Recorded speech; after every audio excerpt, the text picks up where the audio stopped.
Today we're going to be talking about the Assyrian Empire, and this is chapter 4, section 2. See, Assyria was a powerful military machine. That means their race was warlike. They conquered and established an empire through force. And they were also effective administrators. So they would go in, they would conquer a territory brutally, and then when they did, we're also going to talk about how they ruled over these people. First off, Assyria. This is the group of people that dwelt around what we call Syria today, so just a little north of the state of Israel. And they used their military might to acquire a large empire across Southwest Asia. They were a warrior people. They invaded and conquered many of the lands in Mesopotamia, and they had developed a warlike behavior. In fact, much of their culture was tied up in the way that they fought. Their most famous king, Sennacherib, was famous for brutally destroying his enemies.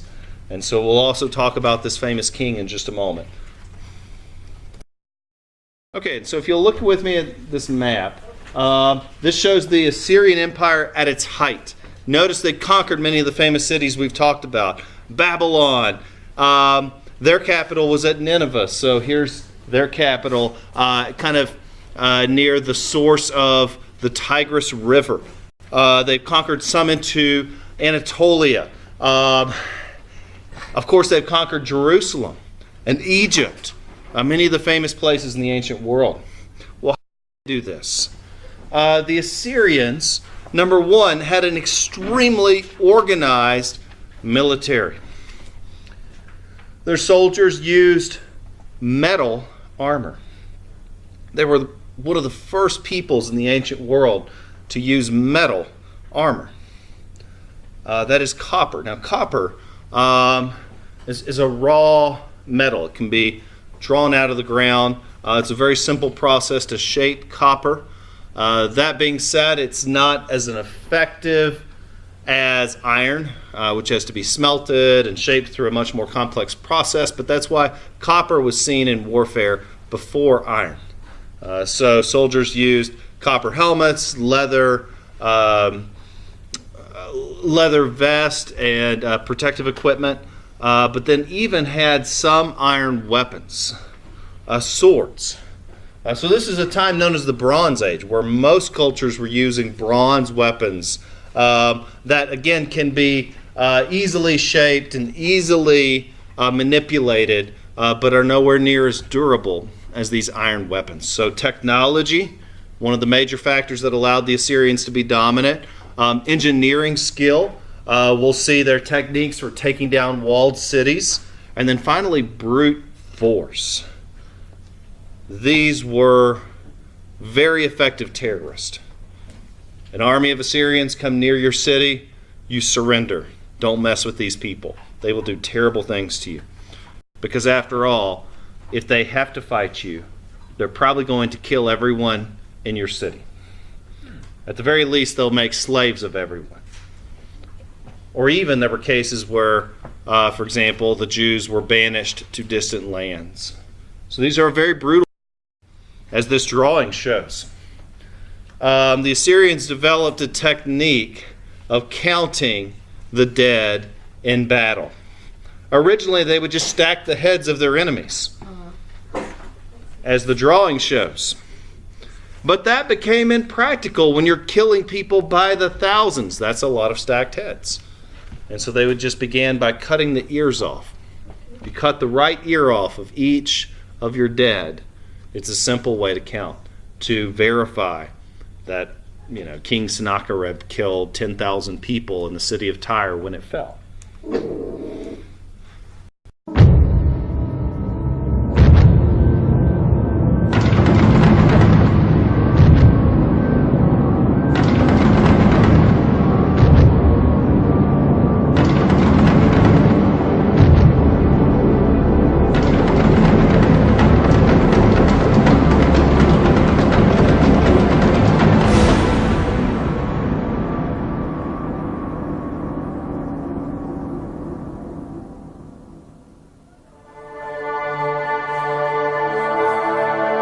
No army had ever carried war so far. They conquered an empire from the Persian Gulf to the Mediterranean Sea.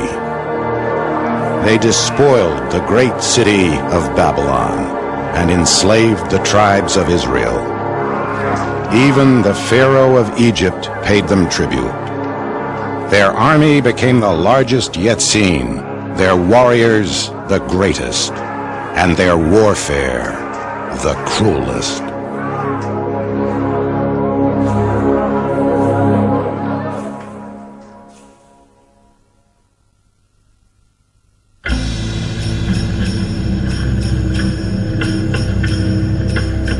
In September of 655 BC, an Assyrian army sets off from its base in southern Iraq. Its target, Elam, a kingdom on the Persian Gulf. Boldly, the Elamites march from their city, cross the river that divides them from their foe, and prepare to do battle.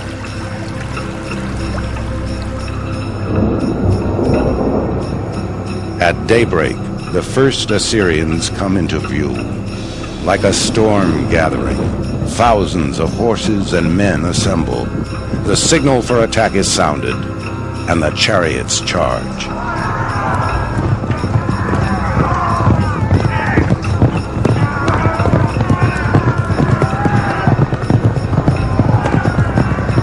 By day's end, the river runs red with the blood of animals and men, the blood of Elamites. In their hour of victory, the Assyrians are proud and cruel.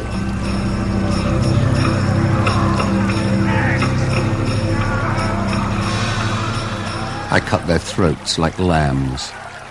I cut off their precious lives as one cuts a string. Like the many waters of a storm, I made the contents of their gullets and entrails run down upon the wide earth. My prancing steeds plunged into the streams of blood and filth.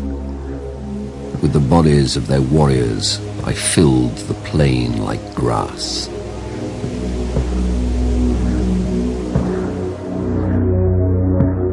Among the victims, the Elamite king. Tuman, king of Elam, fled to save his life and hid in a wood. The crossbar of his royal transport broke and it overturned on him. In desperation, he said to his son, "Use your bow." Tuman's son tried to save him, to no avail.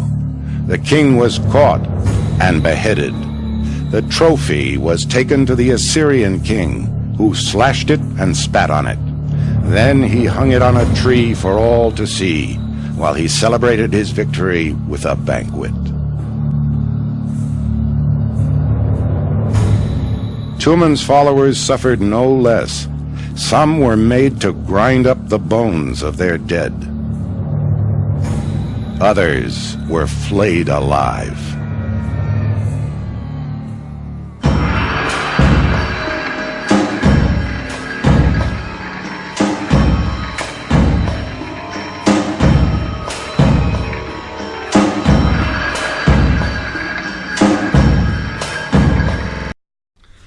Now, I wanted to show you a map here, just detailing some of the extent of their empire.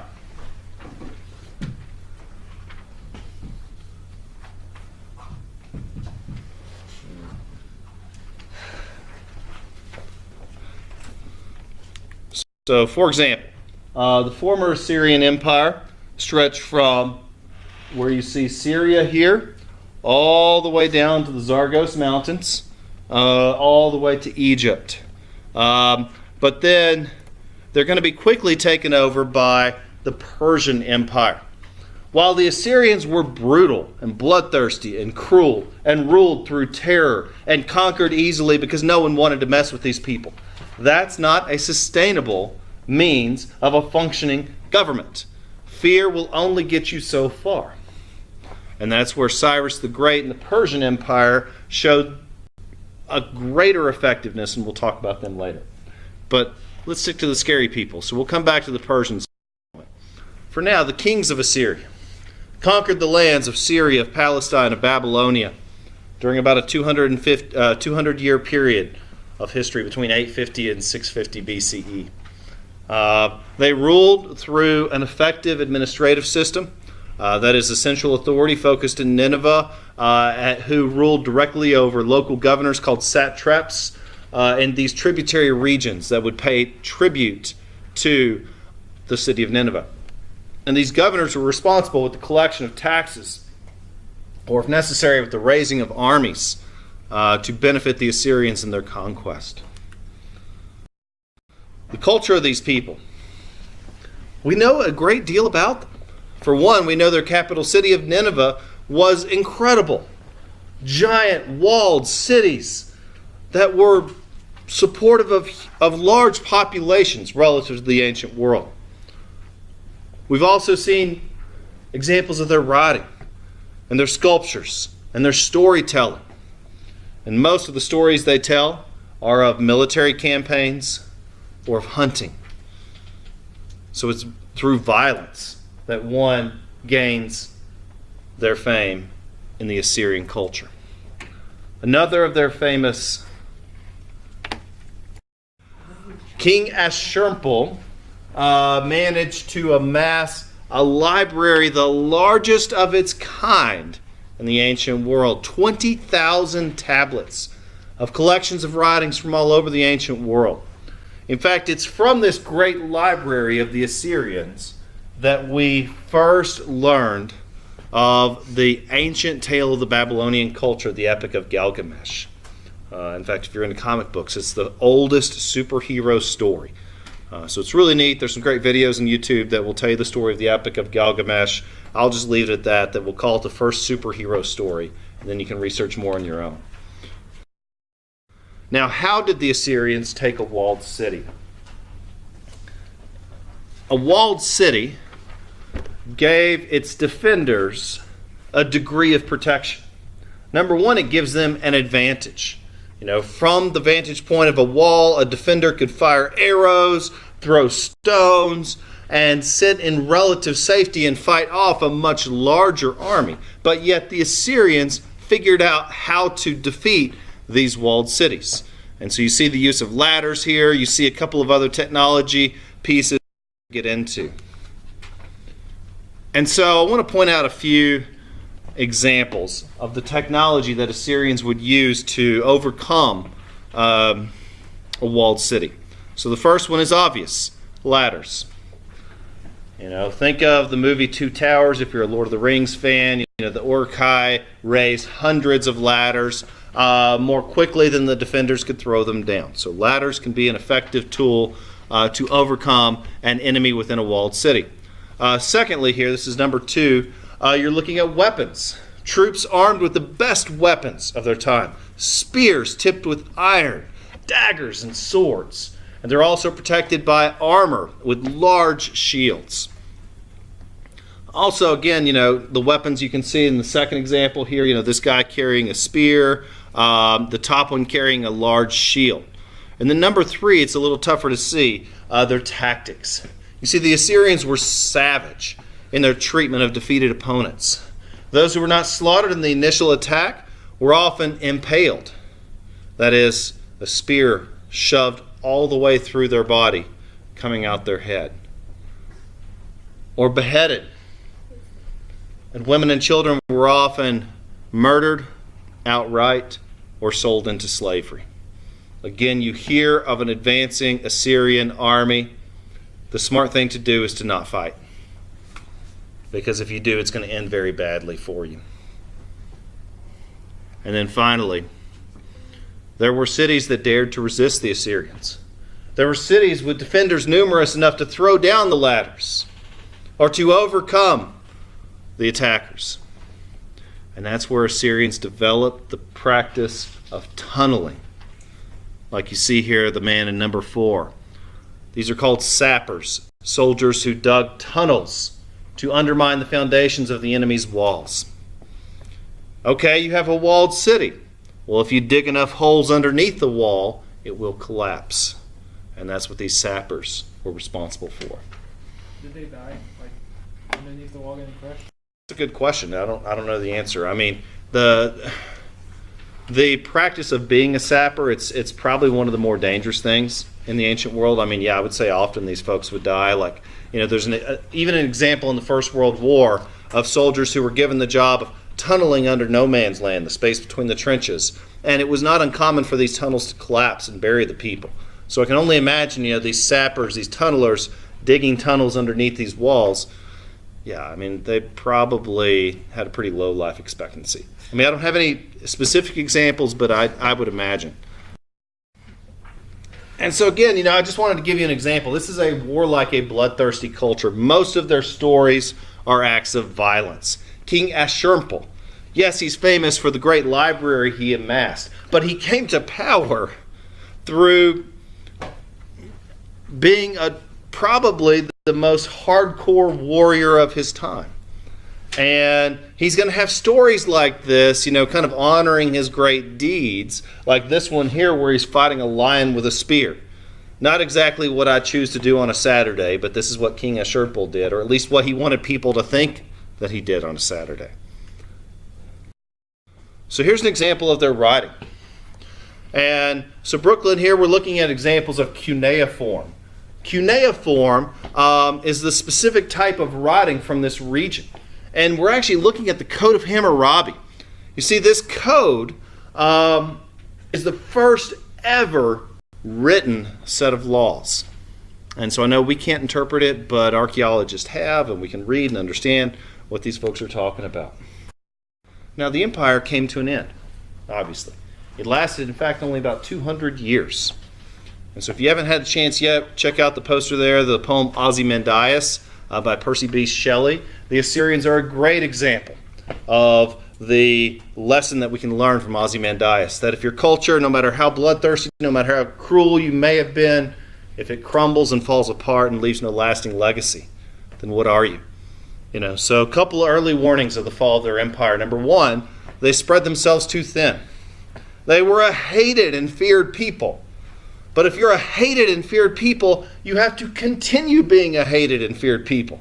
And so if you spread yourself beyond your ability to continue to be hated and feared, that's going to be difficult. You're going to have to deal with constant rebellions. And in fact, that's what happened. The Chaldeans, that is the people in Babylon, and the Medes, eventually, through a series of rebellions, overthrew the city of Nineveh. In fact, the Chaldeans made the Babylonian Empire. And so the capital of this region shifted from Nineveh to Babylon. And the most famous king of the Babylonian Empire was King Nebuchadnezzar. He built one of the 7 wonders of the ancient world in the Hanging Gardens of Babylon. He built tall ziggurats. I'm sure you've heard the story of the Tower of Babel. Maybe you haven't. But Babel was considered to be a ziggurat, a large tower reaching up to the heavens. But of course the Chaldeans, that is the Babylonians, fell later to the Persians. But before we close, I just wanted to show you, this is what one artist's rendering of the famous Hanging Gardens of Babylon might have looked like.